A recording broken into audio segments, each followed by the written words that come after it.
Hey guys, how's it going? This is Natnator, and welcome back to Corpse Party Book of Shadows. I'm just gonna carry on right from last time, and we've got Yuka here, and Sachiko as well. And I guess we're gonna find out what happens between them. Finally. Let's do this. I'm sorry. Sachiko lowered her head and looked like she was about to cry. Why are you apologizing? Because I think I'm a ghost. I'm different from you, big sis. So I'm sorry if I scare you. Ah. Was just my fear really upsetting this little girl so much? That's terrible. I took Sachiko's hand in both of mine, turning to face her and ducking down a little so our eyes were level. It's okay. I'm scared of ghosts, but I'm not scared of you, I promise. You're not scared? For real? No, I'm not. I'm not scared of you, Sachiko. Big sis, are you going to leave me? I did have to think for a moment, since I knew I couldn't take a ghost with me very far. But in the end I also knew I couldn't just leave her. Well, will you come with me to look for my big brother? Your big brother? Yeah, he's a really kind, really dependable person. I'm sure he'll be really nice to you too, Sachiko. Her head was still down, but her eyes were peeking up at me. She looked nervous, but for the first time since we started talking, she also looked hopeful. You don't mind if Sachiko comes with you? Sure! You're not alone anymore. Yuka, your big sister is right here for you. Honestly, I was lonely too. I probably wanted her with me just as badly as she wanted someone with her, ghost or no. I must say, Sachiko is cute as hell when she's not freaking being a serial killer ghost bitch. Anyway. Come on, Sachiko, let's go. I turned to head back down the hall, but was stopped by Sachiko tugging on my uniform. She was wearing a forced smile on her face, but still looked uneasy. Big sis, will you do what I say? What you say? What was she gonna tell me to do? I was so surprised by the question I wasn't sure how best to respond. But the longer I thought about it, the more uneasy she looked, so... Your big sister will listen to any request you make. Really? Uh-huh. You can ask me anything you want, anytime. Okay. There was clearly something specific she had in mind, but I wasn't going to push her about it. She'd ask me when she was ready. She seemed satisfied with my answer and let go of my uniform. And so, hand in hand, we continued down the hall in search of my big brother.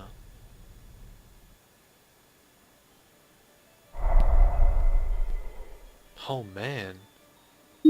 I'm actually in a party with Sachiko right now, when you think about it. Let's just try the halls for a moment. Oh, there's dead body. Cool, let's look at it. It's a set of skeletal remains. There doesn't seem to be any way to determine gender or age.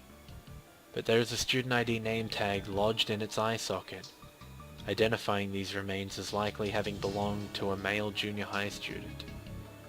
Takane Municipal Middle School, Kyugo, Shibuya.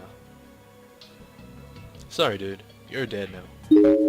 We're gonna go this way. Check the other halls.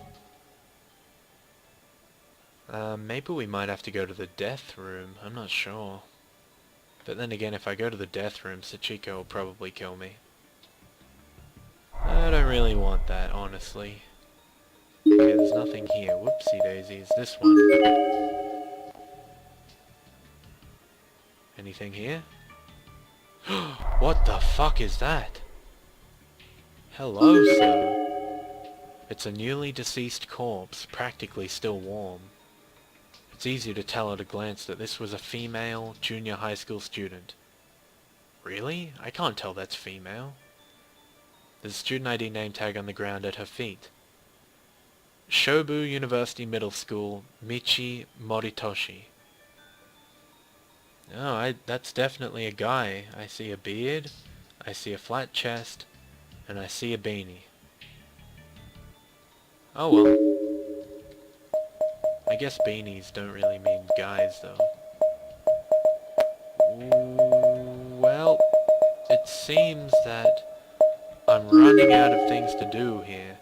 There's maybe one more hole to look at, and then I'm gonna have to go in the death room. Oh, and I'm so excited for the death room. Not really. We're gonna get screwed.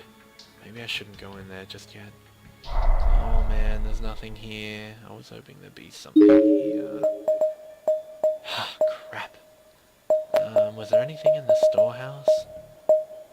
Fuck it. Let's just go here. I'll save and we'll go in the death room. Really don't want to go in the death room. Really don't want to go in the death room. I mean, it's called the death room for a reason. But either way, I'm gonna save right now. And we're done. Pretty quick. Quick stuff. You know how it is. Death room time. Oh, we're screwed. I guess Big Brother really isn't in here. I guess not. Sachiko, have you seen anyone else in here besides me? Uh-huh. That's all she said. And then silently, she squatted on the ground and wrapped her arms around her knees. What's wrong? Are you hurt? Big sis, I'm cold. You're cold? She nodded firmly, almost exaggeratedly. I guess that makes sense. If a ghost can feel pain, there's no reason she couldn't also feel changes in temperature. Poor girl. As if to show me just how cold she was, she then started visibly shivering. Brrr. Hey, Sachiko, is there anything I can do to make you feel better? Anything? Uh-huh. You've been through so much already. I don't want you to have to go through anything else. So, if I can help, just tell me. In that case... Can I have those? She was pointing at my feet. My socks? This was the first time I noticed that Sachiko was walking around barefoot. Ah! I was so busy worrying about myself, and about finding my big brother, that I'd completely failed to pay any attention to poor Sachiko's appearance. I'm sorry, I didn't notice earlier. It's all right. Sachiko shook her head. If I'm supposed to be her big sister, I really need to be more observant. I need to pay more attention. If I were Big Brother, I would have noticed right away and given her my shoes. But it wasn't too late. I took off my shoes and socks and offered them to Sachiko. They were a little wet, but still better than walking on these cold dirt floors in bare feet. I didn't really like the idea of doing that myself, but just one look at this poor lost soul's shaking form convinced me I was doing the right thing. Thank you, big sis. Sachiko took just the socks, leaving the shoes in my hand. Are you okay with only socks, Sachiko? You don't want to wear my shoes over them? I'm okay. If I took both, then you'd be barefoot. She flashed a gentle smile at me, which stayed on her face the whole time she slowly put on both of my socks. I don't want my big sister Yuka to get hurt after all. Well, that's very thoughtful of you, Sachiko. I patted her head. just like Big Brother always did to me. mm. I love you, big sis. Daisuke Onicha. Okay, her smile had grown. It now stretched from cheek to cheek, and I began to feel like I'd do anything at all to keep her happy. I wondered if this is how Big Brother felt when I smiled at him like that. Let's do our best in here, Sachiko. Despite the severity of the situation, I was in high spirits. I almost forgot just how horrible this place really was. Do our best? Uh-huh. Let's do our best to find Big Brother. Hmm? Sachiko? Did you say something? I thought that was a giggle, but it sounded different somehow, like her voice had changed to someone else's, or someone else was here. Uh-huh. You're so cute. I just want to mess you right up. Huh? What? I didn't say anything. Oh, guess it was just my imagination then. What is it they usually say in movies? Must have been the wind? Not too likely in a stagnant underground bunker like this, but still. I think I'm just getting paranoid. I need to pull myself together. I'm a big sister after all. I put on the bravest face I could manage and marched back out into the hall, pausing only to make sure Sachiko was still behind me.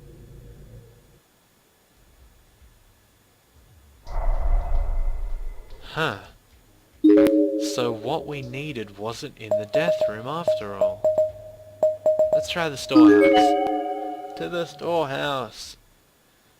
Come on, Sachiko, you little rascal, you. It just won't open, will it? Nope. Huh. Well, that sucks. Okay, to the girls' room again, why not?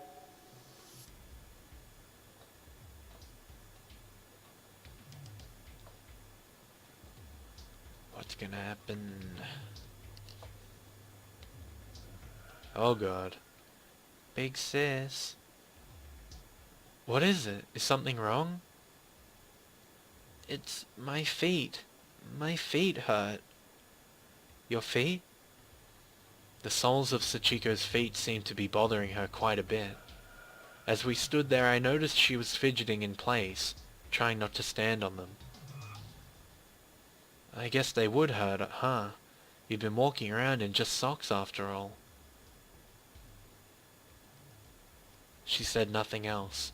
She just stared at my feet. She seemed to want my shoes now, but I didn't want to say anything since I offered them earlier and she turned them down. So I just smiled and decided I'd offer them again. Do you want to wear my shoes? Is that okay? Of course. We wouldn't want you getting hurt anymore now, would we? What about you, big sis? I'm your big sister, so I'll be just fine. I wouldn't accept any objections. I just took off my shoes and handed them to Sachiko without another word. Cheerfully, she slipped them on over my socks. They were a little big on her, but I knew she'd feel better just having them. Thank you. I'm really happy now. Let's get going then, okay? Ah. Sachiko wasn't used to such big floppy shoes. She took one step and stumbled forward. Are you alright? Here, you can take my hand. Okay, big sister Yuka. I love you.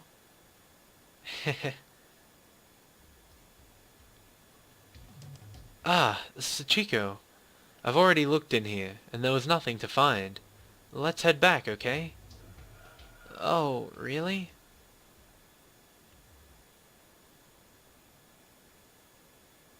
Into the hallway? What's gonna happen here? Ugh. Is it really okay to keep going like this? Let's go this way. Sachiko was pointing down the hall, toward the spot where the earthquake had dropped me. This way? Is there something over there? I don't know. But come on! What was that sound? I want to go in there. In there? But that room is locked. It just made a sound like it unlocked. Is there something in there? Please, I want to go in. Well, alright. Let's see what's inside then. Sachiko nodded firmly, then practically dragged me by the hand over to the door near my entry point in this underground maze. Ow, my leg just cracked.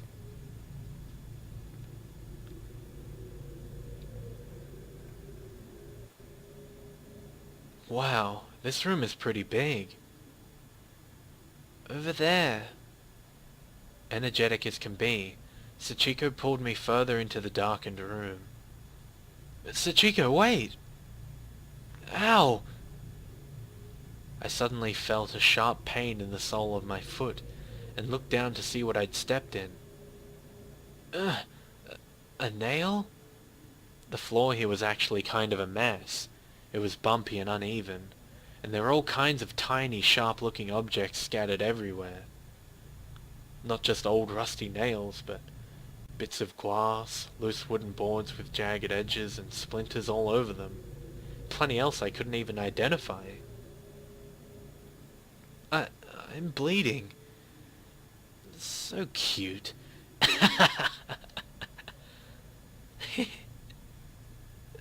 Sachiko? What's wrong, big sis? Huh? You're over there? So what was that voice I just heard? Wait, what? What's happening? What am I looking at? Okay, let's just start looking at the small things first and we'll get to that big thing in a minute. There's a desk in the corner of the room. Something seems to have fallen underneath it. What's that? It, looks like an old instant camera. Sachiko bent down and lifted the camera gingerly as if it was some kind of rare treasure. Then she pointed it at me and pressed the shutter button. Ugh! Bright! Ugh! That startled me. Looks like it still works. May I have it? Huh? Sure, but isn't it heavy? That's okay. I'm happy. Okay, Sachiko. You enjoy that thing. I'm gonna look at this. There are a set of bleach-white bones in a heap against the wall. So tiny. Probably just a child. Oh yeah, Sachiko, how old are you? How old am I? Yeah, like, what age are you? You're in elementary school, right? I don't know. I can't remember. Oh. I'm sorry. Sachiko just stood there with her head hung low and a look of disdain on her face. She didn't say another word. It seemed safe to assume that she probably didn't have any memories from when she was alive at all. No, I'm sorry I asked. Don't worry about it, please. Okay, sorry. Looking a bit closer at the pile of bones, there's a student ID name tag jutting out from the victim's ribcage identifying her as female. Renaissance Elementary School, Yukari Sekia. Alright. Well, now it's time to look at this. It's a stack of folded up Japanese-style futons. Big sis, Sachiko is tired. Do you want to take a quick nap on these futons? Uh-huh. Carefully tiptoeing across the litter-strewn floor, nursing my sore and bloodied foot the whole while, I snaked my way over to the futons. I didn't much like the idea of sleeping in the same room as a dead child, but I had to admit I was pretty exhausted too. They're a little damp and musty, but if we lay them out, we can at least get off our feet for a while. I'm so sleepy. Okay, I'm laying yours out right now. As soon as the futon was on the ground, as flat as it would go, Sachiko sprawled out on it. It wasn't long before her eyes started drooping. Yay! Futon! Just seeing this little girl joyously stretching out to take a nap was enough to lift my spirits and renew my hope. I'm so glad Sachiko is here with me. Thank you, big sis. Thank you too, Sachiko. I don't know what I'd do if you weren't here with me. She really must have been tired. She was out like a light the second her head touched the bedding. She's so cute. I should sleep too. I've been walking a lot. I hope that when I wake up I'm back at home. And well, it seems that it is time for me to end this episode. We're still with Sachiko, so Yuka hasn't been killed yet. But I still wonder what the hell's gonna go on. Like, is Sachiko gonna become friends with Yuka, or is she just gonna kill her? Like, it seems that she's gonna kill her, but Yuka's being really nice to her, so I hope that Sachiko, like, doesn't kill her. But then again, you know, Sachiko's Sachiko, so... Unfortunately, I'm gonna have to leave you on this little cliffhanger wondering what's gonna happen next. So, I'd like to thank you guys for watching, and I hope that you are enjoying this as much as I am. So, I will see you guys in the next piece of shit that I upload. Stay tuned for more.